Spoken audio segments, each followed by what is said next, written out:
Bueno, hoy vamos a continuar hablando de los métodos de estudio de la célula y sus componentes y nos vamos a referir ahora a la centrifugación diferencial.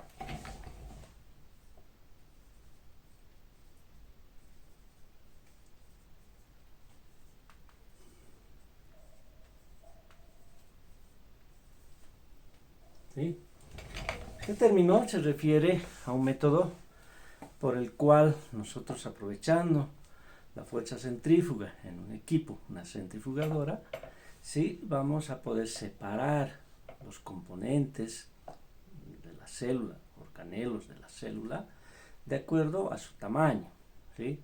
Aquí hay que volver a recordar, ¿no? Ya lo dijimos en un momento, de que la materia orgánica, ¿sí? Principalmente las macromoléculas que constituyen a los seres vivos, están hechas principalmente de esos cuatro átomos, ¿no? Carbono, hidrógeno, oxígeno y nitrógeno. ¿Sí? Evidentemente algunas moléculas tienen algún componente más, de repente incluso un metal, ¿no? O unas tienen fósforo, calcio, qué sé yo. Entonces, obviamente, pero en pequeña cantidad, es decir, en proporción al resto de los átomos. ¿Eso qué significa? Que por ejemplo, si nosotros centrifugásemos una mezcla de un agua turbia, ¿no? Hemos recogido como una muestra que si la centrifugamos, pues vamos a separar por el peso, ¿sí? O densidad, como quieran entenderlo. ¿Sí? Es decir, todo lo que sea más pesado va a ir al fondo y paulatinamente se va a ir depositando encima las cosas que sean más livianas, ¿no? Hay cosas muy pequeñas, ¿sí? Por ejemplo, metales, ¿no? Que pueden ser pequeños en partícula, pero tienen alta densidad. Entonces, esos, aunque sean pequeños, también van a ir al fondo, en este caso, por la densidad. ¿Entiende? En cambio, lo que sucede, sobre todo cuando centrifugamos células o tejidos o qué sé yo, es que ya la densidad casi no cuenta. ¿Por qué? Porque casi todo tiene la misma densidad. Entonces la centrifugación se basa sobre todo en el tamaño, ¿no? Lo más grande caerá primero, si quieren, y paulatinamente lo más pequeño va a ir cayendo después, ¿ya? Vamos a ver en realidad que no, en una sola centrifugada no vamos a poder separar, no se puede separar todo, hay que ir graduando, aumentando la gravedad, ¿sí? Las fuerzas centrífugas se miden en gravedades, ¿no? Y si queremos separar cosas más pequeñas, debemos irlas aumentando, ¿ya? Entonces recuerden, la centrifugación diferencial, ¿sí? Aprovecha la fuerza centrífuga para ir separando los componentes celulares de acuerdo a su tamaño, ¿ya? No al peso, sino a su tamaño. ¿Sí? Bueno, un repasito breve para tener una idea de lo que es centrifugación, ¿no? Ya en física verán ecuaciones, qué sé yo. Pero fíjense, nosotros básicamente cuando centrifugamos, ¿qué es lo que hacemos? ¿No? Este es un rotor, ¿no? Un motor, un aparato que tiene un motor, que tiene un eje, este sería el eje, ¿no? Ya tiene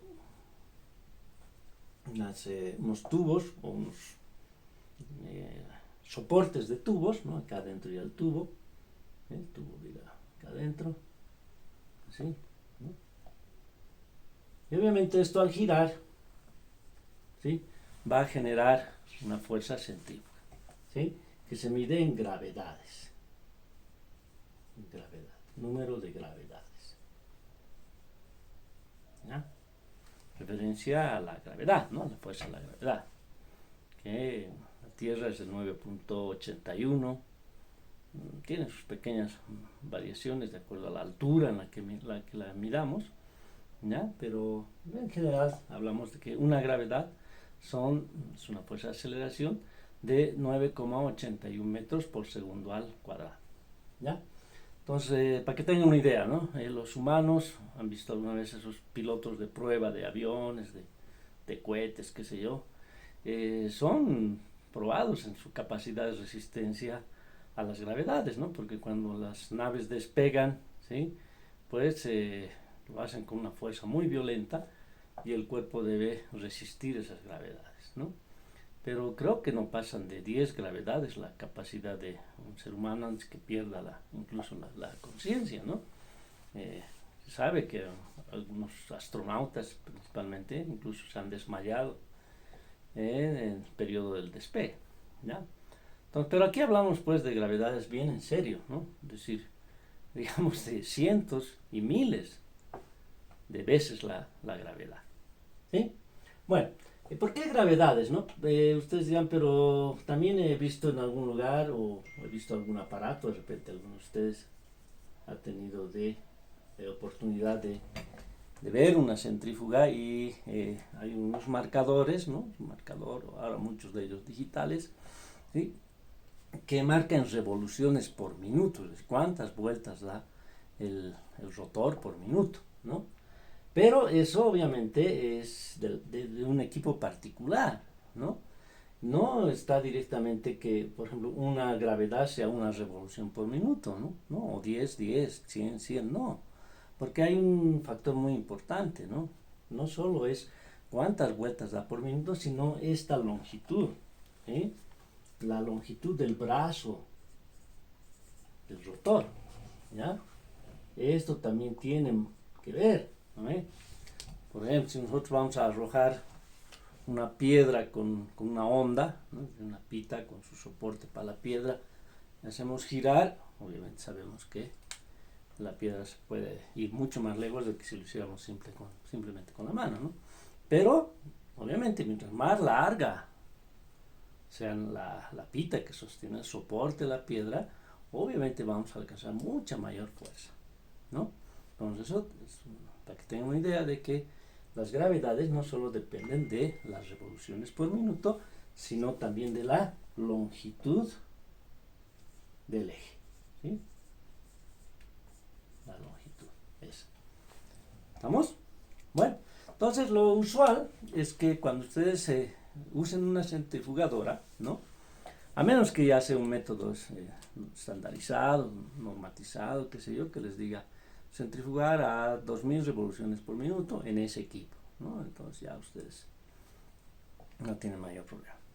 Pero usualmente las centrifugadoras, sobre todo las de alta capacidad, alta velocidad, más una capacidad de alta velocidad, tienen una tablita, ¿no? Una tablita de equivalencia de revoluciones por minuto, ¿no? Porque eso es lo que mide normalmente el rotor, el marcador del rotor, de la velocidad del rotor, ¿sí? Y tiene una tabla de equivalencia con gravedades, ¿no? Entonces van a encontrar una tablita ahí, seguramente en el manual del equipo, ¿no? Que diga revoluciones por minuto, y aquí número de Gs, Gs, número de gravedades o G. ¿Ya? Entonces ahí, ¿no? Van a encontrar las equivalencias. Entonces, si el método les dice, si en el equipo dice centrifugue sangre a tal velocidad, a tantas revoluciones por minuto, también van a saber cuántas gravedades están usando, ¿no? O si el método les habla de gravedades, pues ustedes buscarán la tabla a cuántas revoluciones por minuto tendrán que hacer girar el rotor. Y, obviamente, también hay otro factor, ¿no? El tiempo. ¿Ya? Es decir, obviamente, mientras más tiempo se le da a la centrífuga, ¿no? También se le da oportunidad para que la separación sea mucho mejor, ¿ya?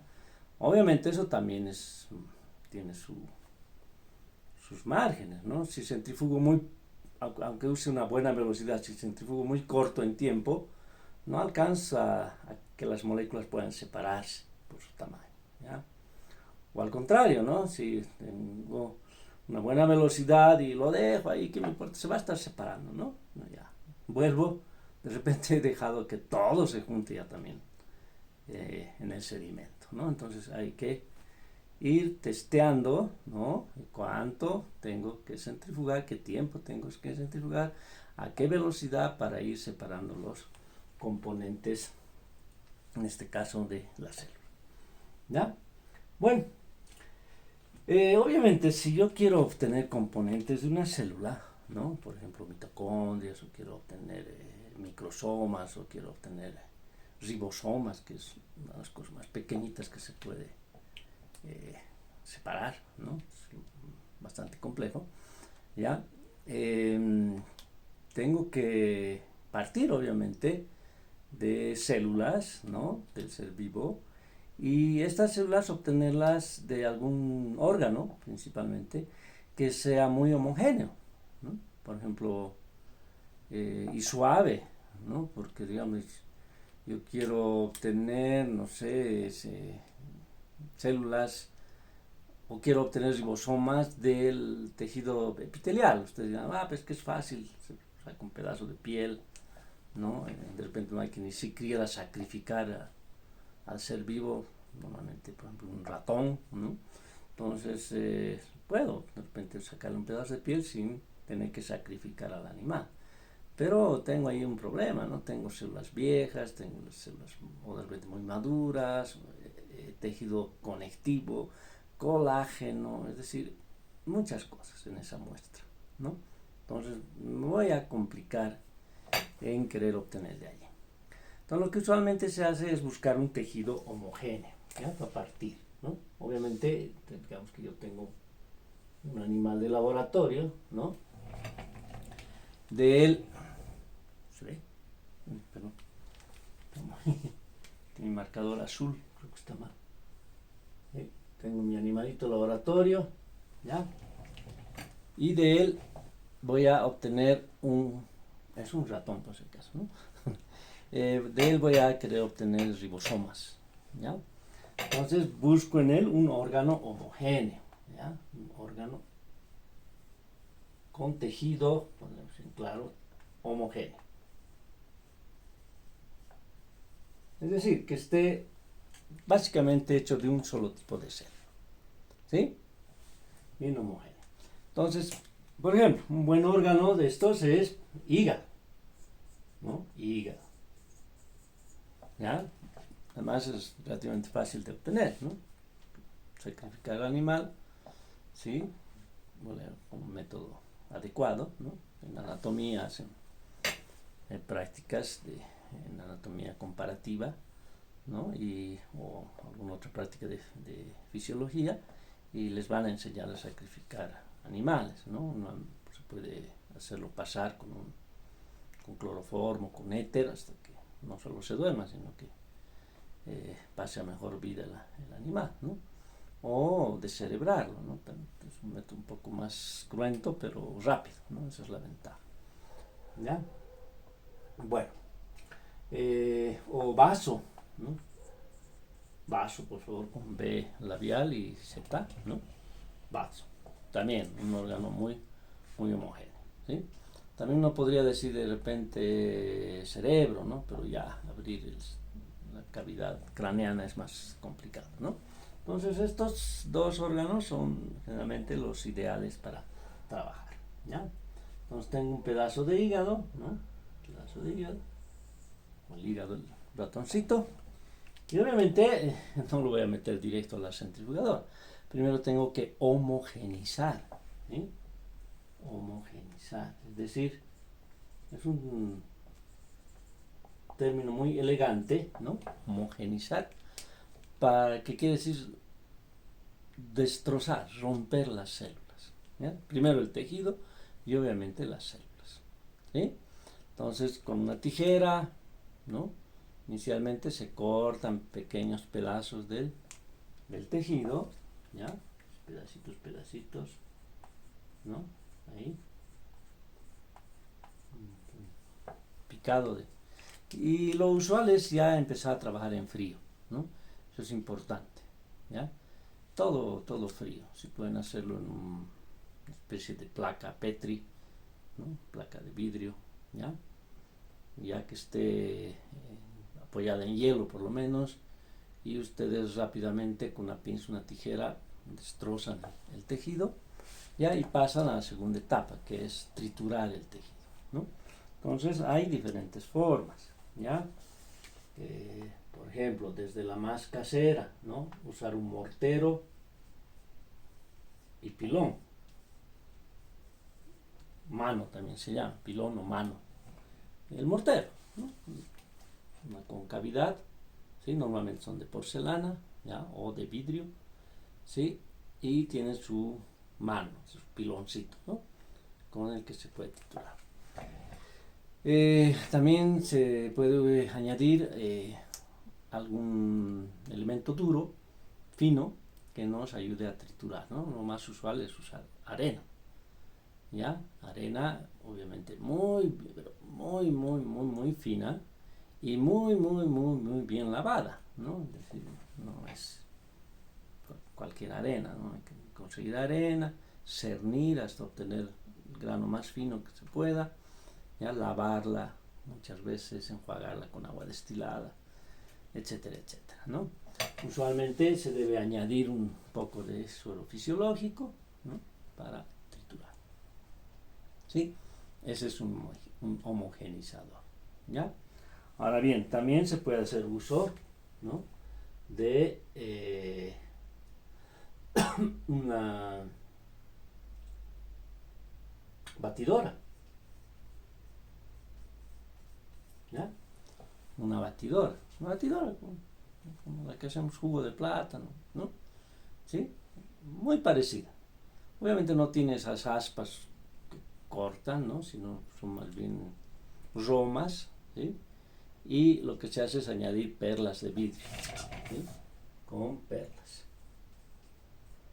¿ya? Perlas de vidrio, ¿sí? Pequeñas esferas de vidrio, ¿no? Que van moliendo el tejido a medida que la batidora, ¿no? Va haciendo girar tanto el tejido como las perlas de vidrio. Aquí también se suele añadir solución fisiológica, ¿sí? Ya hemos hablado que solución fisiológica, para que se coordine, es una solución al 0,9% de cloruro de sodio, ¿no? Entonces ahí se va moliendo. Otra forma, ¿sí?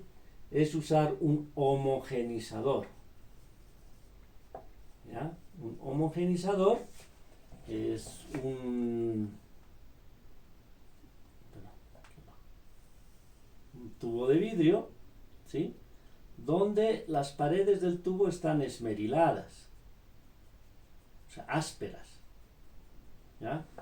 Creo que han pasado su práctica de química y ahí han debido ver los cierres del matraz aforado, ¿no? Aunque ahora ya se está usando mucho tapones de plástico, ¿ya? O el cierre de la bureta, ¿no? Todo vidrio, o sea, y áspero, ¿no? Para que hagan un buen cierre. Algunas probetas también traen tapón esmerilado, ¿no? O tapa esmerilada, ¿eh? Así, áspero, ¿no? Y obviamente esto también tiene su émbolo, ¿ya? Un émbolo que entra en forma bastante ajustada, digamos, ¿no? Claro, no exageradamente, pero muy cabal, que también es esmerilado, ¿no? ¿Sí?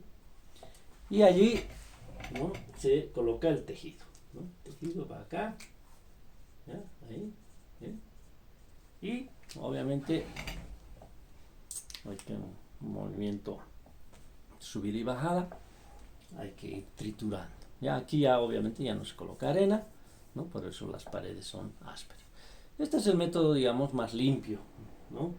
De los tres, porque no tengo ni perlas de vidrio, ni arena, ni nada, ¿no? Solamente el tejido, de repente un poco de solución fisiológica y esto siempre en hielo, ¿ya?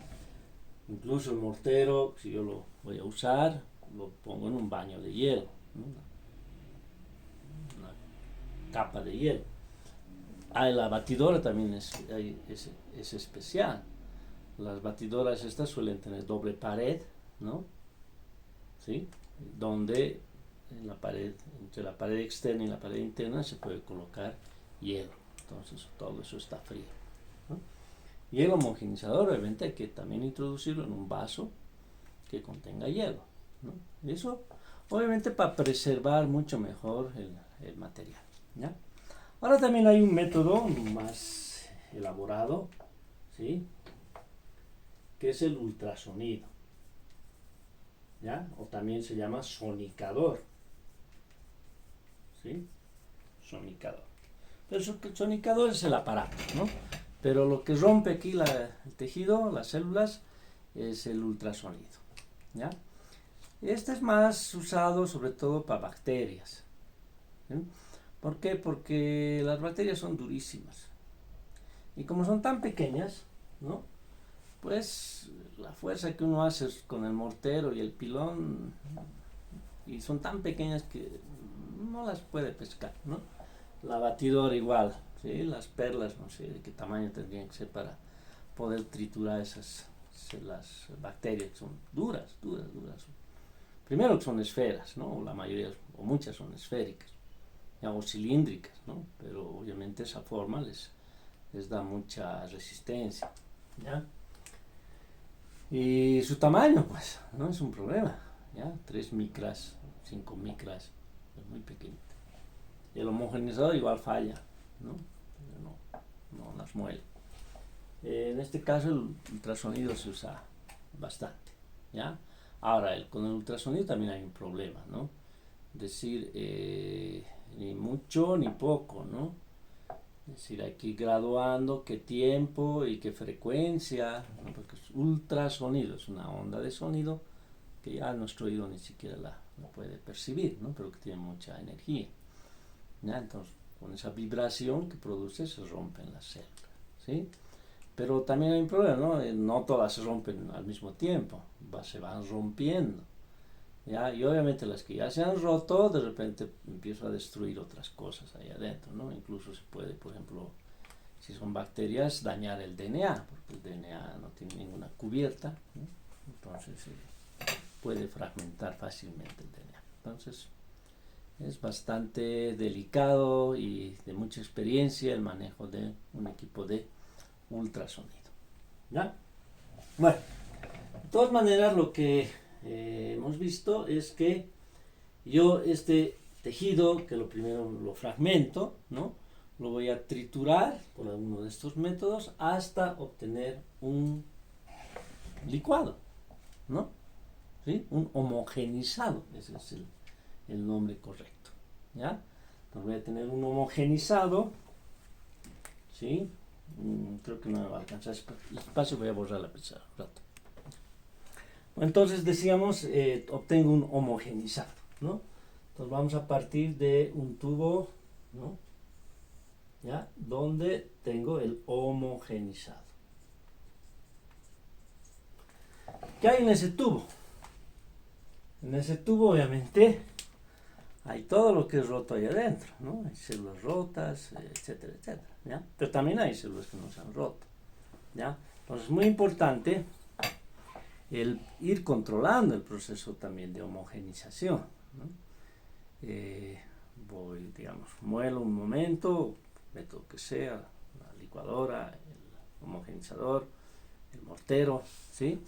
Y tomo una muestra con una pipeta limpia, Pasteur, de preferencia, pongo portaobjetos y controlo al microscopio, ¿no? Entonces, si hay muchas células todavía íntegras, pues prosigo con el homogenizado, ¿no? Hasta llegar a un punto donde evidentemente yo aprecie que hay más, ya casi no existen células intactas, ¿no? Y la cantidad de tejido, porque también va a pasar eso, ¿no? Que no todo el tejido se va a romper, se va a disgregar, ya puedo tener, pero lo ideal es casi no tener nada de tejido y casi no tener células intactas, ¿no? Es decir, haber roto todas las células, ¿ya? Entonces ahí voy a empezar con la primera centrifugación, ¿sí? La primera centrifugación es usualmente a una relativa baja velocidad, lo que obviamente se refleja en un número de gravedades para lo que estamos haciendo bajo, ¿no? ¿Sí? Es decir, el ser humano aguanta unas 10 gravedades, ¿no? Imagínense lo que son 700 gravedades, ¿ya? Durante unos 10 minutos, ¿no? Entonces tengo ya mi tubo, ¿no? Mi tubo, ahora aquí, no sé si no creo que hayan centrifugado alguna vez, pero van a ver dos partes, ¿no? Uno que se llama el precipitado, ¿ya? El precipitado, normalmente se lo abrevia así, PP, ¿no? O en biología se usa mucho este término, pellet, ¿no? El pellet, que quiere decir pastilla, ¿no? Pero es la parte que ha decantado por la centrifugación. Y obviamente también tengo el sobrenadante, ¿no? Acá este es el sobrenadante. Ese sí no cambia, creo, en ninguno de los... Si estoy centrifugando algunas cosas en química o en biología, qué sé yo, igual siempre se llama sobrenadante, ¿sí? Lo que sí, en química normalmente se llama precipitado, ¿ya? Y en biología es un término que ya se está usando durante muchos años, pellet, ¿sí? Bueno, ¿qué tengo en ese centrifugado? En ese centrifugado obviamente tengo células sanas o intactas, ¿no? Intactas, que no se han roto, ¿ya? Tengo restos, sobre todo de membrana, ¿ya? De las células que se han roto, pues los restos de membrana van a caer, ¿no? Y tengo componentes del citoesqueleto. Bueno, todavía no hemos visto estructura celular, pero me imagino que en colegio también han debido ver, ¿no? No es primera vez que vamos a hablar del núcleo, ni de la mitocondria, ni del ribosoma, ni nada, ¿no? Ustedes han avanzado biología en colegio, entonces tienen una idea de lo que estoy hablando, ¿ya? El citoesqueleto es una estructura celular que no le han dado mucho énfasis, ¿no? Pero hay que pensar que las células también tienen un esqueleto de soporte, ¿no? Ya vamos a ver en detalle los componentes del citoesqueleto, pero son componentes que le dan la forma, que le dan la resistencia y que incluso sirven como vías de movimiento hasta de organelos, ¿ya? Hay organelos que se mueven, las mitocondrias, los ribosomas, etcétera, se mueven dentro de la célula, ¿no? Que tienen que viajar, tienen que ir donde justamente se los necesita, ¿ya? Entonces ellos se desplazan sobre el citoesqueleto, ¿no? Y son estructuras relativamente grandes y además suelen estar muy ligadas, ¿no? Al núcleo, ¿ya? Y también a la membrana, ¿no? Como un poco como que ancladas, si quiere, si vale el término. Entonces pueden depositarse también, ¿ya? Luego, no haré mis flechas tan largas, ya. Luego vamos a centrifugar a unos 15.000 G, número bastante grande, ¿sí? Durante 15 minutos, ¿ya? 15. Esa velocidad ya la vamos, perdón, ese número de gravedades ya la vamos a conseguir en una centrífuga ya respetable, ¿no? Donde yo puedo alcanzar unos 10.000 revoluciones por minuto. Recuerden, depende también de la longitud del brazo, ¿no? Del rotor, ¿ya? Mientras más grande sea, pues alcanzo mucho mayor fuerza centrífuga, o mucho más Gs, ¿sí? Y, bueno, perdón, aquí hay un detalle, ¿no?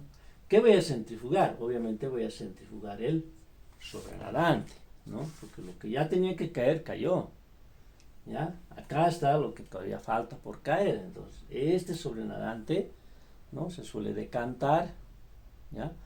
O, si se quiere tener mucho mayor cuidado, a veces mejor aspirar, ¿sí? Suavemente y colocar en un nuevo tubo, ¿no? Y proceder a la centrifugación. Claro, ni siquiera es nuevo tubo, otro tubito igual, ¿no? Ya a medida que las centrífugas van adquiriendo mayor velocidad, pues los tubos también se vuelven más especiales, ¿no? Partiendo del tamaño, ¿sí? Y del grosor del tubo. Ya vamos a hablar hasta de 150.000 Gs, imagínense, pues tienen que ser tubos de vidrio muy resistentes, ¿sí? Bueno, entonces ahí tenemos un nuevo tubo que se centrifuga y luego la centrifugación igual, ¿no? Tenemos un precipitado o pellet, ya no le voy a poner los nombres, tenemos un sobrenadante y ¿qué hay en ese pellet? Hay mitocondrias, ¿sí? mitocondrias, que son grandecitas, ¿no? Hay lisosomas y hay peroxisomas. ¿Ya? Mitocondrias, no las conocen, lugar donde se sintetiza ATP principalmente. ¿Ya? Lisosomas, que son corpúsculos membranosos que contienen enzimas líticas, ¿no? Que rompen, destruyen lo que haya ingresado dentro de la célula. ¿Ya? El término de repente peroxisomas sí no lo han escuchado, ¿no? Pero los vamos a ver más adelante, ya no se preocupen. Pero son, digamos, también glóbulos membranosos. A diferencia de los lisosomas, no se originan en el aparato de Golgi, ¿ya? Sino que son de naturaleza citoplasmática, ¿sí? De origen citoplasmático, y que contienen enzimas que destruyen a los peróxidos.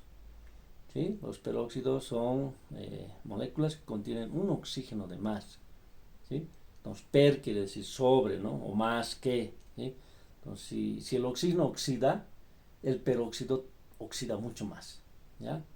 Y sucede que mientras nosotros vamos envejeciendo, ¿no? Nuestras células van envejeciendo, como fruto de ese metabolismo ya prolongado, se van generando peróxidos, ¿sí? Y esos son los que pueden ir destruyendo a los componentes celulares. ¿Ya? Es más, las células envejecen por eso, ¿no? Por los peróxidos. Entonces, estos organelos se especializan en la destrucción de los peróxidos. Obviamente, a la larga, no evitan de ninguna manera que la célula envejezca, ¿no? Bueno, pero esos son los peróxidos, o los peroxisomas, perdón. Luego vamos a centrifugar, también se entiende el sobrenadante, ¿no? Mejor le pongo una flecha para que no haya malos entendidos, ¿ya? Ahí vamos a centrifugar a 80.000 Gs, ya esto ya son palabras mayores, durante 1 hora, ¿ya? Durante 1 hora. Vamos a obtener un nuevo tubo, ¿sí? ¿Ya? Donde en ese sobrenadante, en este precipitado pellet, vamos a tener microsomas, ¿sí? Pequeños cuerpos, ¿no? Eso quiere decir pequeños cuerpos, y también vamos a tener vesículas. ¿Ya? Bueno, y finalmente, ¿sí? Vamos a centrifugar siempre el sobrenadante a 150.000 Gs, ¿no? Durante 3 horas. ¿Ya? Vamos a tener un tubo nuevo, ¿sí? ¿Dónde hay? Sí, en el precipitado, el pellet, vamos a tener ribosomas y macromoléculas grandes. Grandes. ¿Qué quiere decir con grandes? Quiere decir, por ejemplo, proteínas grandes, DNA, ¿sí? O, digamos, de repente algún resto de algún azúcar, pero grande, ¿no? Es decir, de gran tamaño. ¿Ya? Todo lo que sea más pequeño que esto, ¿no? No va a precipitar ya, va a quedarse en el sobrenadante. ¿Sí? Y ahí es más complicado poderlo decantar, ¿sí? O sea, obtener, ¿no? Por centrifugación.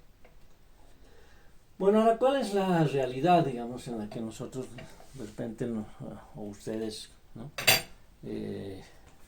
No se mueve en nuestro medio, ¿ya?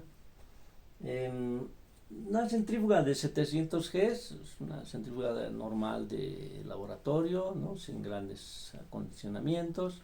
¿Ya? El único cuidado el principal cuidado, no el único. El principal cuidado que hay que tener es siempre balancear adecuadamente los tubos, ¿ya? Es decir, recuerden, estamos, ¿no? Había dibujado yo esto, ¿sí? Ahí, ¿no? Bueno, ¿sí? Obviamente tubos iguales, ¿no? Voy a poner la muestra o el homogenizado en tubos iguales, ¿sí? Con una cantidad, bueno, estoy pintando echados, ¿no? Pero cuando empieza esto están, si es poco a poco se van levantando, ¿no? Con la velocidad. O el rotor ya tiene unos orificios, ¿no? Donde entra el tubo, ¿ya? Y eso ya está inclinado, ¿no? No, ni así porque no los podría poner, ¿no? Los vaciarían, ya ni van a girar así parados porque no voy a obtener ningún efecto, ¿no? Entonces están inclinados, ¿ya? Entonces, pero antes de colocarlos en su lugar yo los debo pesar, ¿sí? Si tengo una balancita de brazos, mejor, ¿no? Más fácil, ¿no? Balancita como de las caseritas, ¿no? Así. Ahí, soporte ahí y ahí peso mis tubos, ¿no? Ahí. ¿Ya? Y obviamente me deben marcar, ¿no? Lo mismo. ¿Ah? Ahora, si no tengo esta balanza, pues una balanza, mejor si es analítica, ¿no? Aunque un poco exagerado, mejor pongo mis tubos, un recipiente, lo taro, ¿no? El recipiente, o sea, lo llevo a cero y peso el tubo que estoy centrifugando, ¿ya? Y si falta en uno o en el otro, voy adecuando, normalmente con solución fisiológica, voy nivelando el peso, ¿sí? Obviamente cuando las velocidades son bajas, de repente no hay que extremar hasta la décima de miligramo, ¿no? Pero ya en estos casos sí, ¿no?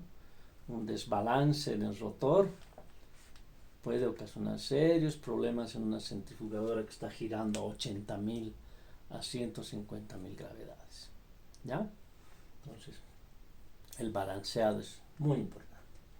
Entonces, una 700 Gs normalmente vamos a encontrar en el laboratorio, en la mayoría de los laboratorios de la facultad, por ejemplo, hay, ¿no? Algunas de 10.000 Gs antes era medio, digamos, especial encontrar algún laboratorio, ¿no? Pero ahora ya son más comunes, ¿sí? En nuestro laboratorio, por ejemplo, tenemos una centrífuga de tubos grandes que llega hasta 8.000 revoluciones, ¿no? Y una centrífuga, una microfuga también se llama, una microcentrífuga que llega hasta 15.000 revoluciones por minuto. En la tabla nos vamos a fijar a cuántas gravedades equivale aquello. Claro, la microcentrífuga sí, los tubos ya son muy pequeñitos, ¿no? ¿Ya? Incluso son de plástico, ¿no? Los famosos Eppendorf, así se llaman. Son tubitos plásticos, ¿sí? Ahí, ¿no? ¿Ya? Con su tapita, ¿no? Para evitar cualquier derrame, ¿sí? Sobre todo al poner y al sacar, ¿no? Entonces tienen su tapita, ahí, se abren.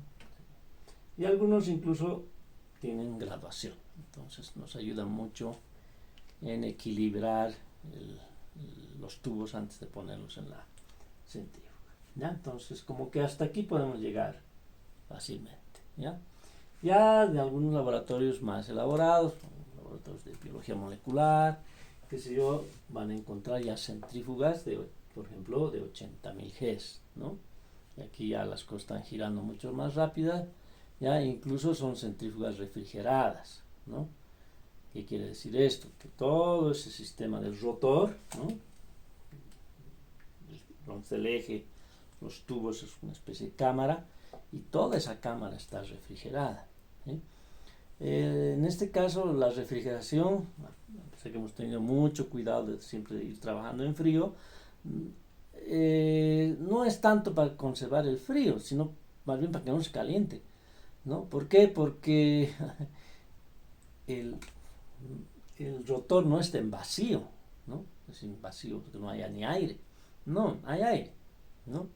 Y el giro es tan violento, ¿no? Que el roce del rotor con el aire produce calor,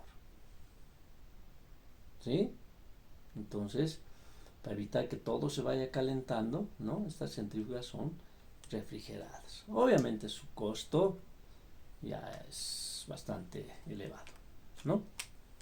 Bueno, Y finalmente esta, ¿no? Esto ya se denomina ultracentrifugación, ¿ya?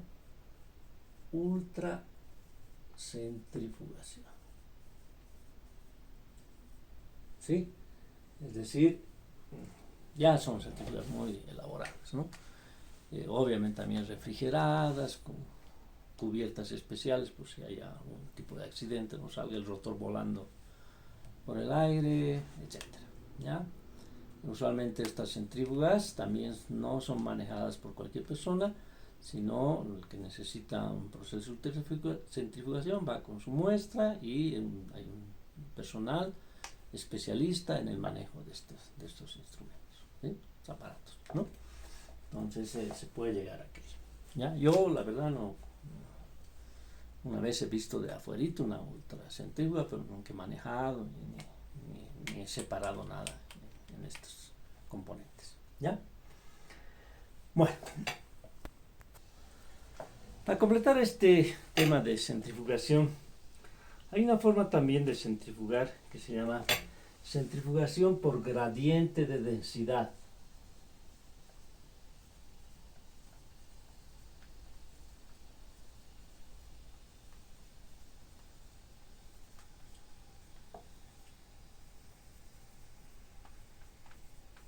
¿Ya?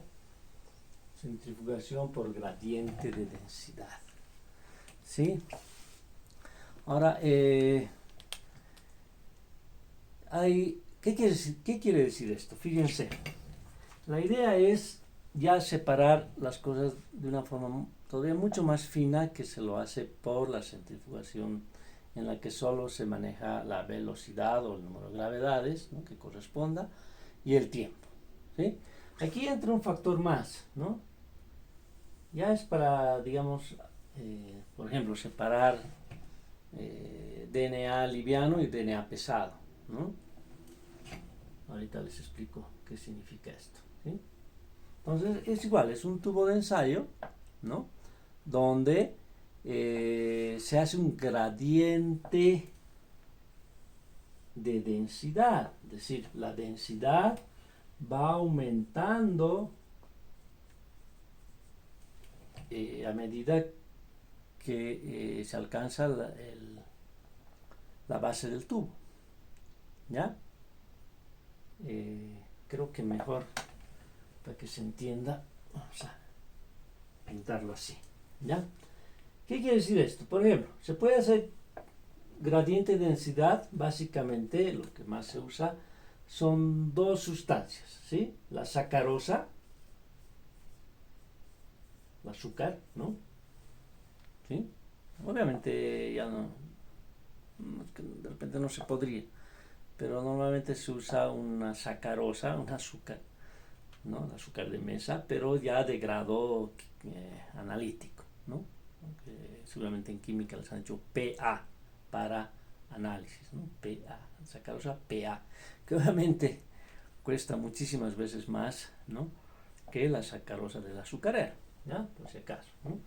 Normalmente se maneja esto dependiendo qué quiera separar, etcétera, en una concentración que puede oscilar entre el 5 y el 20%. Es decir, si quiero separar, digamos, cosas relativamente grandes, ¿no?, hago un gradiente de densidad un tanto suave, ¿no?, porque tampoco, si no, las moléculas no se van a poder mover, ¿ya? Pero si quiero separar cosas más finas, pues aumento la concentración, ¿no?, entonces que sea más específico en la separación. Y algo que se usa mucho, ¿no?, sobre todo en biología molecular, para separar DNA, es cloruro de cesio, ¿sí? No recuerdo la concentración, pero obviamente si alguno lo hace, van a encontrar todo un protocolo para proceder con esa centrifugación, ¿ya? Entonces, ¿en qué consiste esto? Fíjense, consiste en que ustedes van a poner su sacarosa ahí, ¿no?, o su cloruro de cesio ahí, y la mezcla, ¿no?, aquí va la mezcla de lo que quieren separar, ¿ya? ¿Sí? La suspensión de la cual quieren separar los componentes, ¿sí? Y esto sí, lo someten a varios miles, ¿no?, de Gs, ¿ya? Al orden de 10 a la 3 miles de Gs, incluso hasta 10 a la 4, ¿no? 10 a la 4 Gs, ¿ya? Ahora igual el tiempo, ¿no? El tiempo habrá que adecuarlo, perdón. El tiempo adecuado. ¿Ya? No les digo el tiempo porque depende qué concentración han usado, qué volumen de tubo tienen, qué tipo de mezcla están queriendo separar, etc. ¿Ya? Entonces, ¿qué va a pasar? Fíjense, va a pasar que ustedes arman este sistema, ¿no? Los centrifugan y después van a tener un tubo, no ese tubo, pero no otro, ¿no? Un tubo donde, ¿ya? Se ha formado un gradiente de densidad, ¿sí? Como la sacarosa es una molécula grande, ¿sí? Son una glucosa y una fructosa juntas, ¿no ve? Más o menos cada una pesa 180 gramos mol, entonces son de peso molecular 360 gramos mol, es una molécula respetable, ¿ya? Entonces, obviamente va a ir, ¿no? Esto también por eso hay que calcular muy bien el tiempo, va a ir formando un gradiente de densidad, es decir, va a ser más denso, ¿no? En el fondo y menos denso arriba, ¿ya? Entonces, de esa manera, los componentes de la mezcla que había puesto, pues se irán separando donde corresponde su densidad, ¿no? ¿Ya? Corresponde su densidad, o en su caso, un poco ligado también a su tamaño, ¿sí? Ahora, por ejemplo, les decía, para el DNA, ¿no?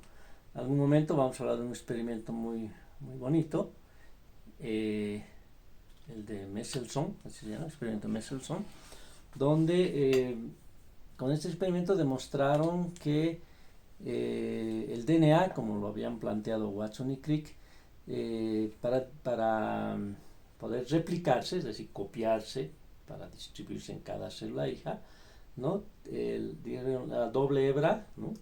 Que va junta, se abre, ¿ya? Se abre y sobre cada hebra de esa se forma la hebra hija, ¿ya? Eso se llama el modelo de la replicación semi-conservativa, ¿sí?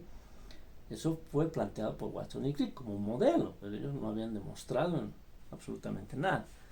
Después de varios años, casi, 15 o 16 años después, ¿sí? Se hace este famoso experimento de Mendelssohn, donde se usa DNA marcado con nitrógeno 15. ¿Sí? El nitrógeno normal tiene un peso atómico de 14. Cuando tiene un isótopo radioactivo, es nitrógeno 15, tiene un neutrón más, ¿ya? Fíjense la diferencia, ¿no? Una UMA de diferencia de peso, ¿ya? Una UMA, ¿ya? Pero, fíjense, ese método de cloruraceo permite separar el nitrógeno 14 del nitrógeno 15, ¿sí? El DNA, perdón. El DNA constituido con nitrógeno 14 del DNA constituido con nitrógeno 15, ¿sí? Entonces, sí, imagínense que están haciendo cloruro de cesio, ¿ya? Obviamente, aquí, como pinto, a ver, para no volver a pintar. Aquí mismo, ¿no? Me permiten, vamos a borrar dos líneas, ¿ya? Decíamos, el DNA con nitrógeno 14 es más liviano que el DNA con nitrógeno 15, ¿no? Entonces, esta banda correspondería al DNA con nitrógeno 14, ¿no? Y esta otra banda, lo voy a pintar con negrito aquí, ¿sí? Correspondería al DNA con nitrógeno 15. Este experimento es muy bonito. Lo vamos a ver cuando hablemos de replicación, ¿sí? Es un experimento de los años 60, ¿sí? Pero es tan fino, tan imaginativo que dicen que es uno de los experimentos más elegantes que se han hecho en la biología, ¿sí? Bueno, entonces es la centrifugación por gradiente de densidad, ¿ya? Entonces con eso terminamos con esta parte.